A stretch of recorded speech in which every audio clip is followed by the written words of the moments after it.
Hey everyone, I'm Levi Berry, a Brooklyn, New York-based filmmaker and photographer. You're about to listen to me interviewing Juan Pablo Gonzalez, the director of the film Dos Estaciones, as well as the film's lead, Teresa Sanchez. Teresa portrays Maria Garcia, the owner of a once prosperous family-owned tequila factory in Jalisco, Mexico. It follows her as she struggles to keep the factory afloat while facing mounting threats to her business. Teresa delivers a captivating performance as Maria, masterfully embodying the character as she navigates the crushing pressures of keeping her business alive while continuing to support her community. It's a film with excellent performances from the entire cast, gorgeous cinematography that vividly showcases the beauty of the highlands of Jalisco, and a compelling narrative that explores the lives of its characters with intention and nuance. Teresa Sanchez won the World Cinema Dramatic Special Jury Award for acting at this year's Sundance, and the film has been a selection at numerous other festivals. Earlier this year, Cinema Guild acquired U.S. distribution rights, and the film is now playing in select theaters.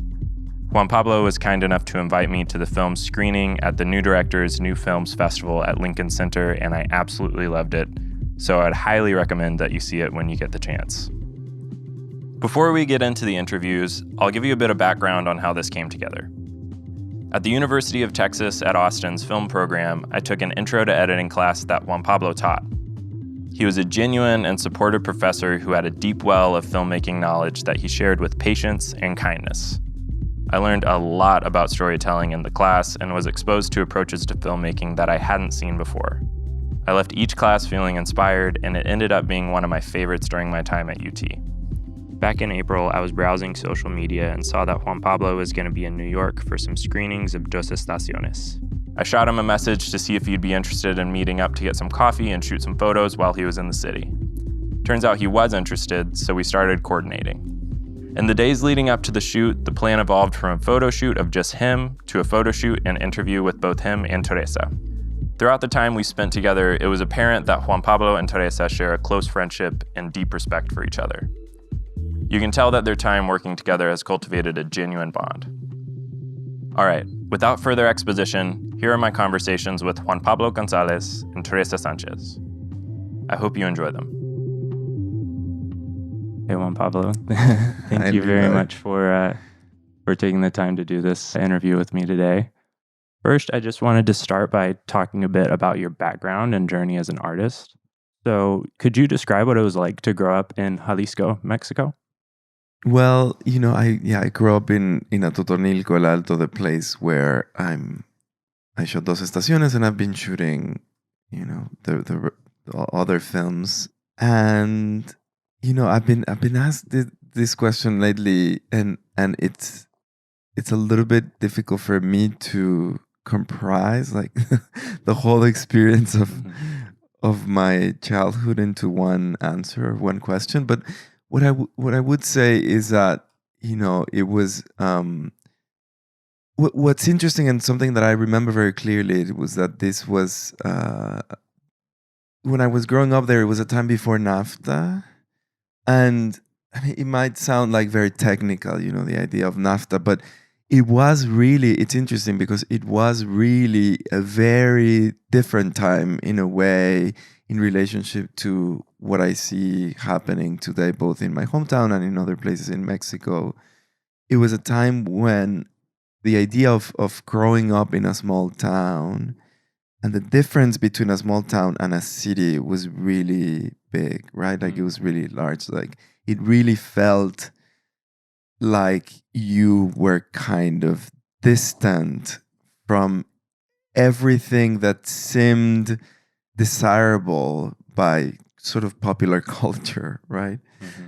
I think the only thing that was very present for me in that sense was music, right? Like, there was sort of Mexican popular music was very big and important in my hometown, and in small towns in Mexico, we had a lot of access to that. But other than that, everything that was happening in the late 80s and 90s in cities that also had to do a lot with, popular music in the US, etc., and Europe, just didn't get to our towns, right? So we, in that sense, like, maybe maybe looking back at it, I would think like, oh, maybe that it would be a feeling of isolation, but we really didn't feel that because it was just, it was just like regular life. That was life. And, as a kid, I just experienced this town in a way that, just sort of very spontaneous. It was just my life. And, I also, it was a place where I felt at least that I had a lot of freedom. I could walk everywhere. I remember it's funny because, now having a kid, I realized like I would leave my house, my parents' house, or, my house when I was 5 or 6 years old. I would leave during the day, like after school, and not come back until night. Just like that. It wasn't like nobody went out to look for me or for us. I would go out with my friends, with my brother. I had an older brother, so maybe also that helped. He was 2 years older than me. I walked to school by myself with him, of course, but it was just this, just this life that was very different from what I think even you could do today in a town like this. Maybe in smaller towns, because now the thing with my hometown is that it's grown quite a bit. But that's how I remember it. Just just a place in Mexico, people would say, just a very provincial place, although I have an issue with the word provincial because it's a very kind of, especially in Mexico, it's a very, very, I think, colonial connotation and very sort of patronizing kind of connotation. But I would kind of sum it up in that way. A lot of also, I had a lot of relationship with animals. I think that you can see that in my films. Like animals are always present in my films, and I think it's because of that. Because to me, animals in my childhood, they were always observants of like our lives, and we're always observants of their lives. And there was this very close relationship to animals, this very quotidian relationship to animals. One thing I wanted to ask you about were, some of your artistic creative inspirations. Would you say that, kind of the landscape and some of the things that you observed in your environment growing up informed your creative approach and have kind of inspired the direction you've taken with your work? Definitely. And I think, discovering, I was a very big fan of landscape painting, but I didn't know such a thing as landscape filmmaking existed. And I think when I started discovering nonfiction film and then landscape film, it really found something that I feel like I was missing, to think about my films in relationship to this particular place that I grew up in. But one thing that happened, I think, to me was that I really couldn't disassociate landscape and people, no? So it's interesting because the beginning, I always wanted to make just landscape films, but then I could not involve people in my films because, I don't know, because I just to me, that relationship was, I couldn't disassociate both. And I think, because also I realized how much, landscape or place sort of condition people, like I feel like you are a little bit like what your landscape is, or what the place that you live in is. If you think about you can think about landscape as kind of quote unquote natural landscape, or you can think about a city also as a landscape, no? So or a place, a landscape is defines you, actually, I think, quite a bit, no? Yeah. No, I mean, I would definitely agree with that. Your environment and also the people who are surrounding you, your community, the people who nurture you, that dictates almost, I feel like 80% maybe of like really your, personality and your creative vision and things like that. In my experience. So yeah, I can definitely see that. So talking a little bit more about your community in Jalisco, could you describe some ways in which your community and the surroundings informed your development as an artist and like kind of shaped your artistic voice further? And also, was there space and support for you as an artist growing up? No, the answer to the last question is no. I never thought I would be an artist. I didn't even think that being an artist was something that you did, or and I mean maybe a painter, right? Because my mom always liked painting, and then she became a painter. Now she there is a painting of her in the film, actually. So I knew about painting, and I knew that was a thing. That was a type of artistic practice, but never something as filmmaking, right? Like I actually found filmmaking quite late in my life when I was in college. And yeah, and it was a small town. It's interesting, maybe I'm undermining a little bit that region, because there wasn't much sort of support for arts in general, but it's a region of musicians, right? Like Jalisco is a very, especially guitar players, is interesting, and classical guitar players. Because at some point, when I was about 11, we moved to the city. We moved to Guadalajara, and that's a big city, and there's a lot going on in that city. And especially, music is a big thing. But there wasn't really, again, in my hometown, there wasn't really any support. And then in Guadalajara, there was. I must say that there was support, and I went to university and was able to start doing photograph and writing stuff in university, and so there was some sort of support, but not in Atotonilco, right? And one thing, it's interesting to be, at least for me, my experience, and so as someone growing up outside of a city in Mexico, was that I never knew how much that experience influenced me as a person, not just my work as an artist, but sort of my kind of vision of the world, or just sort of like my understanding of my place in the world. I never understood how much that had influenced me until I started making films there. And I think, I always felt ashamed to be from a small town. It was sort of like, because when I moved to the city, I started getting really interested in music and literature, and all those circles were so, it was a time where like people would reject the idea of the province, right? Because, or sort of the provincial, because, people were conservatives in provincial towns, and it was a time to be progressive and all of that stuff, no? And so there was a lot of disdain from people that came from smaller towns, and that was always very shameful for me. I always sort of had certain shame of saying like, oh, I actually come from this place, until I started making work there, and I realized that, to me, something really important is to actually counter that narrative of centralism in Mexico and the world. This idea of the city being the center of culture and thought. Because I actually disagree.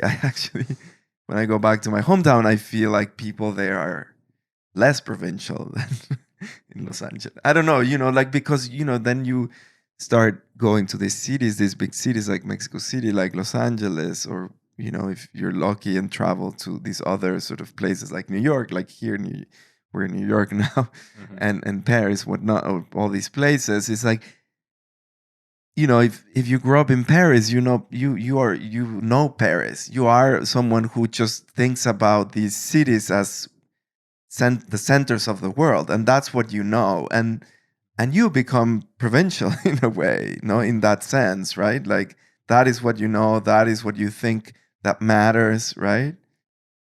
Because of all these crazy changes that, for example, have happened in my hometown in the last 20 years, I feel like people are so much more aware of others than people I meet, for example, in Mexico City, because Mexico City is a place that tends to other people, if that makes sense. Like, people from there tend to say like, oh, like, that's an exotic place, like, the countryside is an exotic place, no? And that obviously is a problem, right? Like it makes you see the other as something else than a complicated or a complex person, no?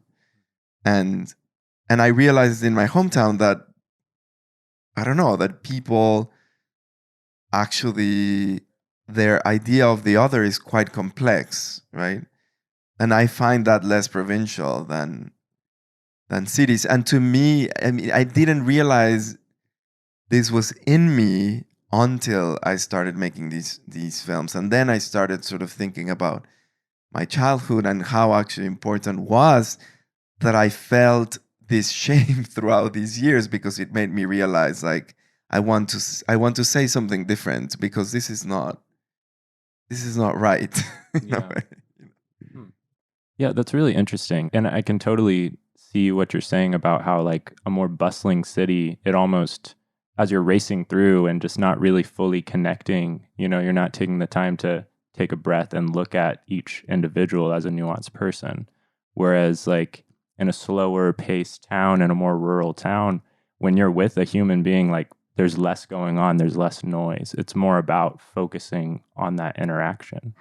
And it's that, but it's also I think ideological and structural, right? Like Mm. we live in a world where, again, the city is the economical center, is a cultural center, is a center again of thought, and that's just a perception, you know. Mm. That's structure. That's just like these structures in which we live in that tells us this is what's valuable in a kind of cultural artistic environment, right? Mm. But it's not true. I mean there's so many people thinking about this and writing about this, no? Mm-hmm. So moving on from there, I was curious, how did you discover that you wanted to be a filmmaker? And then what steps did you take? I know you mentioned going to college. Did you say that was in Guadalajara? Yeah, Yeah. yeah, yeah. Yeah, I mean, I was very interested in music, but I wasn't a good enough musician. I was very Mhm. interested in literature, but I wasn't a good enough writer. Yeah. So I was, I was very interested in photography, but again, like I wasn't very good at all these things that I was interested in. And I had this when I discovered that you could actually be a filmmaker, that you could make films, naively, I thought like, well, I guess film is just kind of an amalgamation of all these other arts, no? Mhm. Yeah. So I'll just do that because I'm interested in all of these. So I'll just be a filmmaker. But it took me more than 10 years to actually do it and to actually sort of understand what that was, and to understand that it's actually not just that, but it's an art form in itself, and it's a craft in itself, etc. No, but that was it. I feel I wasn't very interested in telling stories. I don't think about cinemas as a storytelling medium. Actually, I think about cinemas so much more than that. But it was just kind of an interest in, I don't know, it was an interested in people in places and rhythm and the kind of musicality that I saw in certain films that I was watching at the time. And then I feel like at some point too, it was important, this relationship that to me film had with painting and with writing and with music, that I thought like, wow, this medium is so rich and so unique. And again, then I realized that it's so much more than that.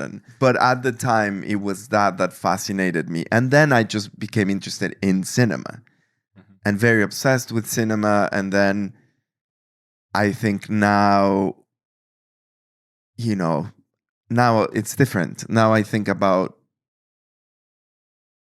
yeah, I mean, you as you start making films, then you start thinking about cinema in very different ways, and you realize that it's just a very vast art form that it's sort of undefinable. And but that was kind of the seed of, like, that's why I got interested in it. So, kind of moving on from kind of your artistic background and your personal background, moving on to Dos Estaciones, your most recent film, what inspired you to make the movie? So my family has been making tequila. By my family, I mean like, distant family, immediate family, since probably the late 19th century. That's when we sort of have, like, that's when we know, like, that's when, there are pictures of that, maybe even before then. I come from this region, this very specific region in Mexico, in Jalisco, where tequila is produced, and my family has been there for many centuries. And well, I don't know if my family, just like, I'm a descendant of of many generations in that region.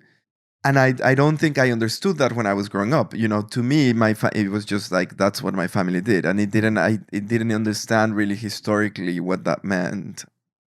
I think it also didn't have the relevance that it has today, which is really interesting to me also, because the the relevance that it's taken today, it's happened because it's been inserted in this global economy, right? Like tequila has been inserted into this global economy. When I was growing up, tequila was what people would drink in the cantinas. Like it was a beverage for the poor. Mm. It was a beverage for the working class. Nobody that wasn't working class drank tequila. Mm. People who weren't working class in Mexico, drank brandy and whiskey and maybe rum, no, but never tequila. But then in the 1990s, tequila became this global beverage, and now it's become really appreciated also in terms of like its quality, mezcal and tequila. And I think, again, like when I was growing up, it was just this thing that just my family did, and there was not really, there was nothing much to it, and it was just another thing that people did. But because I grew up in Atotonilco in the second half of the 80s and the beginning of the 1990s, when NAFTA was signed, I just saw the sort of crazy or the very drastic change that not just the region went through, but also people like my aunts, my uncles, my parents. They were in this business when this was happening, so their businesses flourished, and it was really interesting because they flourished so much for a few years, and then most of them, including my parents, were sort of eaten by these corporations. The way I saw it when I was growing up, not when I was growing up, when I was like starting to think about this film with Tere and with the writers, was that for me, something that was really interesting was this character, that had been born probably in the late 50s or the 60s, and then had this huge change in their lives, being sort of working in this industry in the 90s, and then suddenly had this huge change in their life, mainly an economical change, thinking that change would make them, not just they would be wealthy, but also their whole community, right? They could bring wealth to their whole community, and a completely new type of wealth. This is what people maybe don't dimension, because if you see it from the outside, you can analyze it sort of in how global economy kind of happened, and you can see it at a distance and say like, well, that was never going to happen. That new kind of wealth was never going to happen, because the way corporations work is, they keep paying people the same wages. They just make more money because, they sell more product. But these were provincial people, who were running their families' businesses. They were from those towns, very provincial people who were running their families' businesses that had been existing for 2 centuries, that suddenly were taking meetings in New York, no? Or Paris, or Madrid, or London, right? With these like huge CEOs, CFOs from these corporations. They thought everything was going to change. They thought their lives were going to change. Again, like their community were going to change. It's going to be education for everyone and wealth for everyone and much better wages. And, you know, it was like the entry of Mexico into the 21st century and the not just a global economy, but the first world economy, you know? And that didn't happen, of course, right? Like it just, we know what happened, right? Like they had to sell most of them had to sell their businesses. They couldn't compete with these corporations, or they were bought out, you know, because, I mean, I'm not going to explain why. It's complicated, but but it is what happened. So I wanted to make a film about someone who resisted that and who's been resisting that for decades, and they're just more and more sort of, I don't know how to say this. It's just like, I feel like the character of Maria is in this kind of tragic tale that she is resisting and fighting against. And there's something really beautiful about that, no? Yeah. Yeah. So how long was the film in development from kind of the initial idea to the completed film? We started writing with Tere.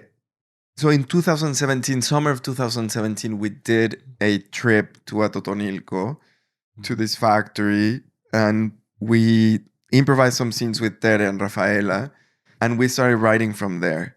We developed the film quite quickly because we got into this program, the Biennale College program in Venice, in the Venice Biennale, and you do sort of like a fast track development sort of program. In 2 months or 3 months, you go from an outline to a full-length script and a full budget for a film, right? It's very quick for a micro-budget film. So by the end of 2017, we already had all that material, but then we kept rewriting. In 2018, we did the Sundance producing lab, and then in 2019, we got funding from the Mexican government to shoot the film, but we postponed the shooting of the film because my partner and I got pregnant. So we postponed it a year. So it took us 3 years to develop the film. We started shooting in 2020, but really we were ready to shoot in 2019. But it was just because of personal reasons, we waited a year. And it was really good that we waited, actually, because we kept working on more ideas with Tere about the character. It was very important. I think yesterday in the Q&A at Lincoln Center, that I was talking about this, that I had actually kind of forgotten. I don't know why, because, you know, so many things happen when you make a film.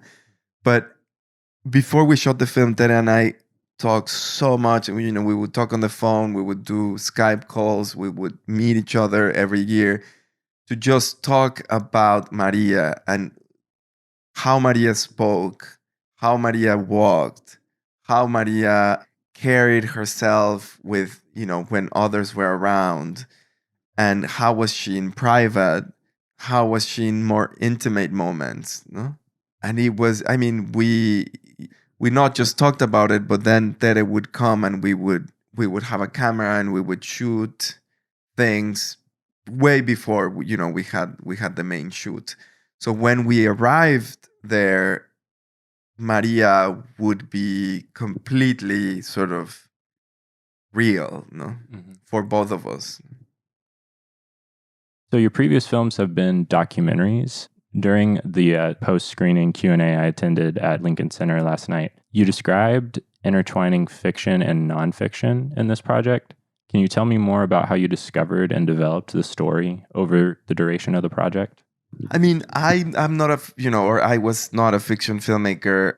And so to me, it was very difficult to imagine things, to imagine things to write, like make up things that would happen.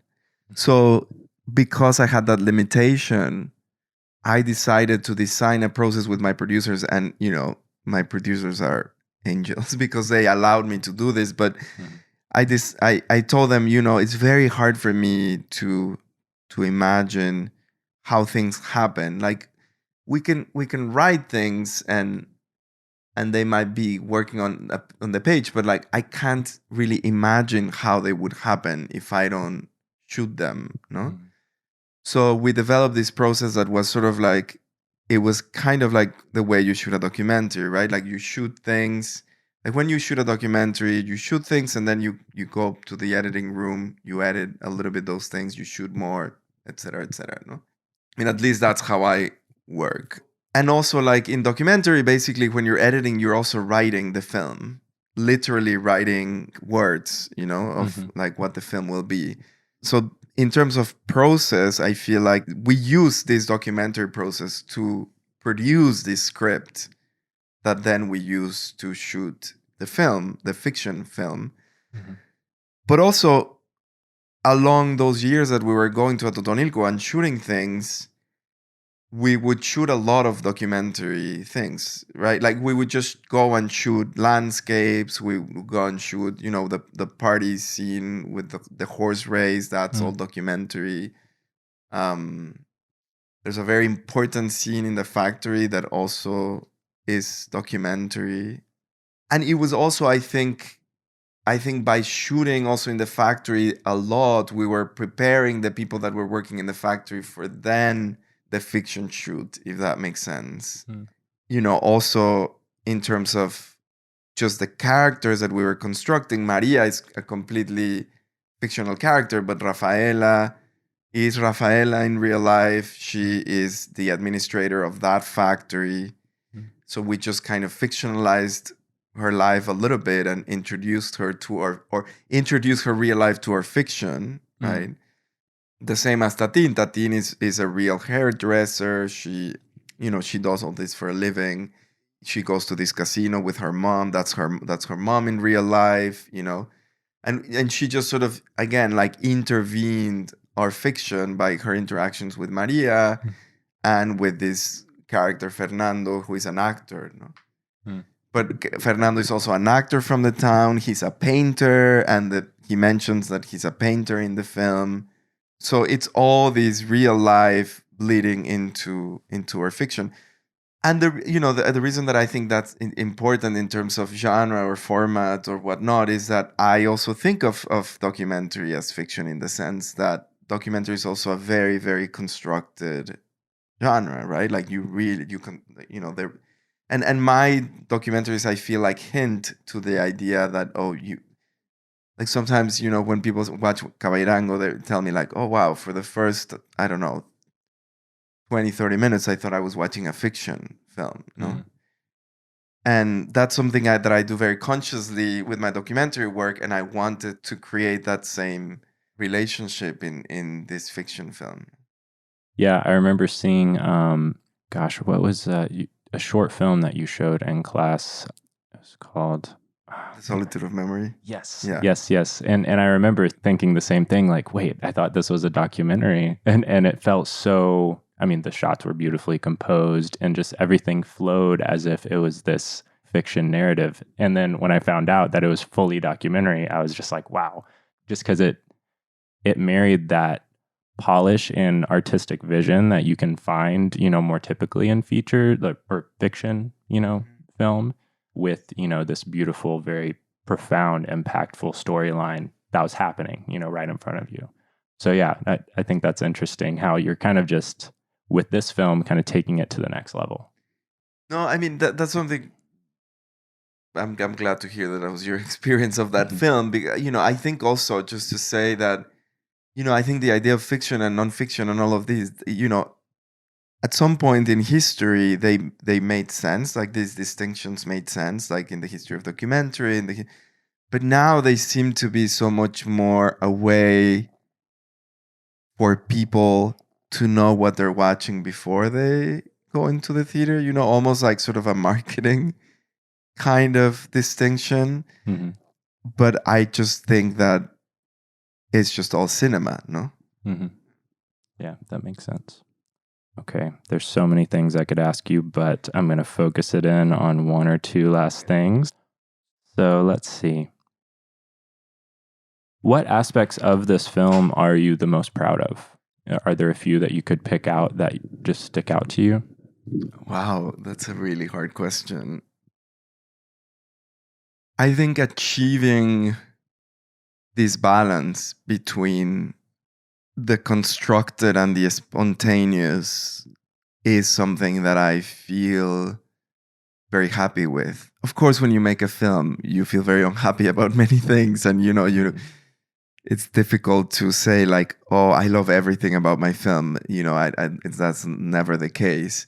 But I feel like that is something that I was really happy about finding this balance between who Maria is as a highly constructed character played by this incredibly crafted actor in a world that's so itself, Mm-hmm. and having Rafaela and Tatin be so organic in this fiction film, I find that very beautiful.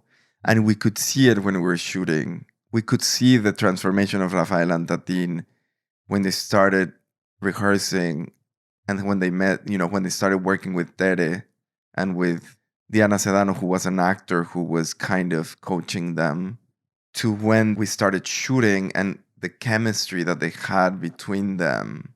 I could ask Rafaela to do adjustments just as any actor. Like I would say, can you Mm-hmm. can you think about this scene in this other way? And she would do it. It was so incredible to see the way we all collaborated together. I think seeing the imprint of our collaboration together in the film is what makes me the happiest. Everyone's collaboration, the writers, the cinematographer, the producers, the art direction, everything. I think sound as well was so important to the film. And also something that, I should say is that we really discovered the film in the editing. So that's another thing that I see it, it's impossible for you to see it, but I see it and I think like, oh my God, this is so beautiful to be able to find a film like this in the edit, actually. Mm-hmm. Okay, just like a quick wrap up question. I was curious, what's your vision for the future of your career? Well, my career is both as we were talking about this earlier. My career is both as a filmmaker and as an academic. No, I don't know if an academic, but I just, I teach film. So I think, I don't know, I feel like I'm writing more films in my hometown because this is the thing, right? Like, it's like the more I'm there and the more I shoot there, I realize how vast, the sort of things that happen and kind of the complexities of this place also reflect the complexities in other places, right? Mm-hmm. If that makes sense, it's like, this idea of the provincial again. It's like, people watch my films and think like, oh my God, it's like you're making a film in the highlands of Jalisco, and I thought everyone was super Catholic, which they are, but and like super conservative and whatever. And then you have these characters that are not that. Mm-hmm. I want to see more of that, no? So it's like there's a lot in that I'm interested in, both, exploring more aspects of the cinema that I'm interested in, like what is cinema and what is the type of cinema that I make. So making more films in this way to me means exploring that, but also keep working with the people that I'm working there to say even more things about this place, to sort of excavate more aspects of the complexity of this place and, sort of make them into films. No? But that's it really. I don't see myself, I'm writing something that I might shoot in the US, but I don't think of cinema, of like filmmaking as a career that has to like grow in a particular direction, you know. I'm happy making the films that I'm making. I hope I can support myself, you know, and my daughter in the future with the films that I'm making. That's all that I want. Well, I appreciate all the insights that you gave, and I of course appreciate you very much for taking the time to do this. So yeah, that'll conclude the interview. Just wanted to make a quick note before we get started on Teresa's interview that Teresa is a Spanish speaker and I don't speak Spanish. So what you'll be hearing is a mixture of me recording myself interviewing Teresa using my phone, and then Juan Pablo and Teresa on the higher quality mics as Juan Pablo translates my questions for Teresa as well as her answers throughout this interview. Thank you to Juan Pablo for translating, and here's the interview. Thank you for taking the time to do this with me, Teresa. I really appreciate it. First question that I wanted to ask you is, how did you discover your passion for acting? Tenía 12 y vi una obra de teatro que me impactó. I was 12 years old and I saw a theater play that really impacted me. No pensé, no sabía qué tenía que hacer para llegar a hacer eso. I didn't know what I had to do to get to do that I was seeing. Pero sé que algo en mí empezó a buscar la escena. But I knew that something in me started looking for that scene. Can you describe how you got involved with this film and what aspects of the project excited you about the film? ¿Puedes describir cómo te empezaste a involucrar en la película y qué aspectos de la película fueron los que te llamaron la atención para decir sí? Juan Pablo. Su manera de abordarme. Juan Pablo and his way of thinking about me.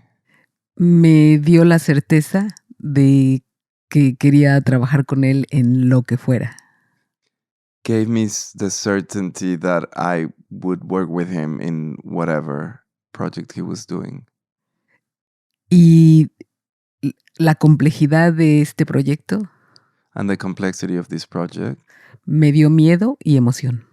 gave me a lot of fear but also excitement.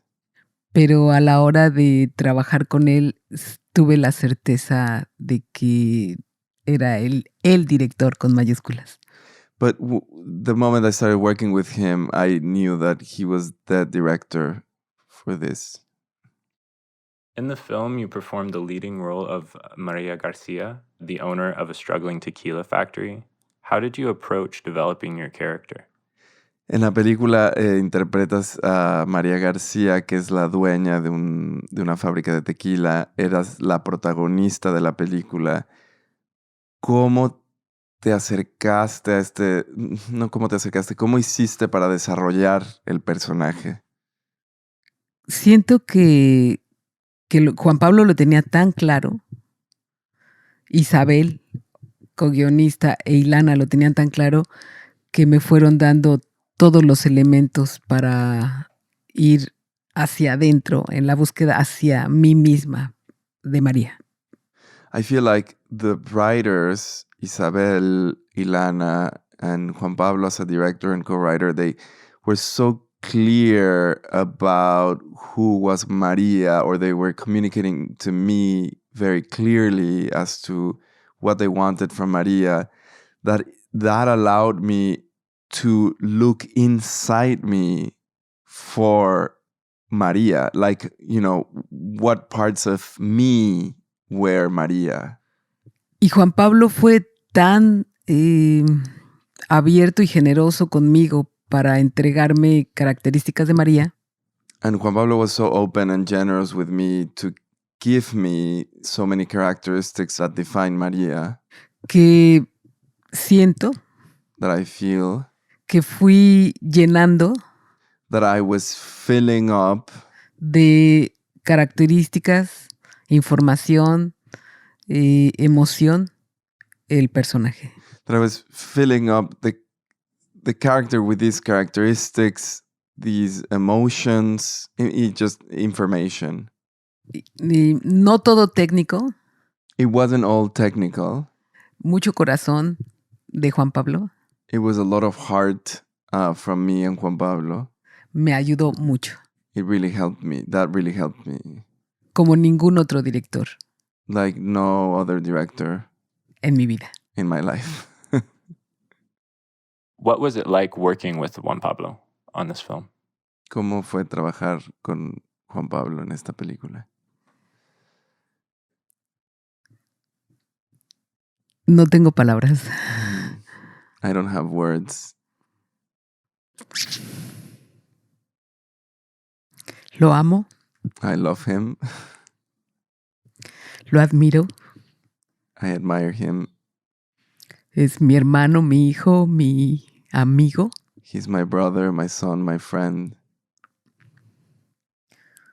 Fue una aventura, It was an adventure, fue muy intenso, very intense. muy cercano, We were very close through the shoot. divertido, Fun. gozoso I really enjoyed it. y una locura So it was crazy. de vida. I felt like it was something crazy in my life. What aspects of this film are you the most proud of? ¿Qué aspectos de la película te hacen sentir más orgullosa? El autoconocimiento, The fact that it allowed me to know myself more. a través de María, es complejo. Through Maria. So like knowing myself more through Maria. Siento que nunca había construido un personaje tan complejo en mi vida. I feel like I'd never built or constructed a character so complex in my life. El saber escucharlo, I really had to learn how to listen to the director el permitir la ayuda de todo el equipo and allow everyone's help. y a pesar del miedo, hacerlo. Allow everyone to help me, and despite the fear of doing this character, just doing it. So, what are some of your favorite scenes from the film? Algunas de tus escenas favoritas en la película. El baile, The dance, la piña entrando a su proceso, the scene with grinding the agave pine, el pastizal con una diminuta imagen de María, the scene of the yellow grass with Maria walking through it. la amo. I love it. Tatín Tatín, I en el casino, love Tatín in the casino, viendo las montañas, lo amo. looking at the mountains. Y el resquebrajamiento de María lo disfruto mucho. And the scene with Maria sort of crumbling at the end. So, just one quick wrap-up question. What are your goals for the future of your career? ¿Entendiste? ¿Cuáles son tus metas para el futuro de tu carrera? Estar siempre cerca de Juan Pablo, por ejemplo. For example, one thing would be to be close to Juan Pablo. Esas relaciones de trabajo que van más allá. Esas son mis metas, que no terminen por otro tipo de proyectos globalizados e impersonales. I said that as an example to all the other working relationships that I have with projects that I'm interested in, but not just interested in the projects, but also the people who make those projects, and don't sacrifice those projects for other globalized commercial projects. Yeah. Exactly. I guess one last thing. Is there anything else, any other thoughts that you would like to share about your experience working on the film that you can think of? Dice Levi que si hay algún otro pensamiento, alguna otra idea que quieras expresar sobre la película. Ayer la vi y no dejaba de decirle que era un genio. Siento que es una película genial a través de su mirada, de su manera de convocar un equipo, de su concepción. Lo admiro infinitamente.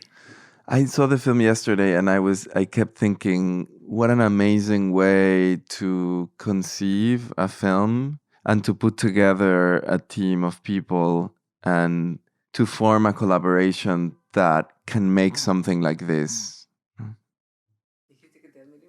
And that she admires the director infinitely. Well, that's all I've got. Thank you very much for taking the time to do this. I appreciate it very much. Thank you, Levine. Thank you very much for listening. This interview and the accompanying photos were created by me, Levi Berry. Thanks again to Juan Pablo and Teresa for taking the time to be a part of this project. Be sure to catch their film Dos Estaciones, now playing in select theaters.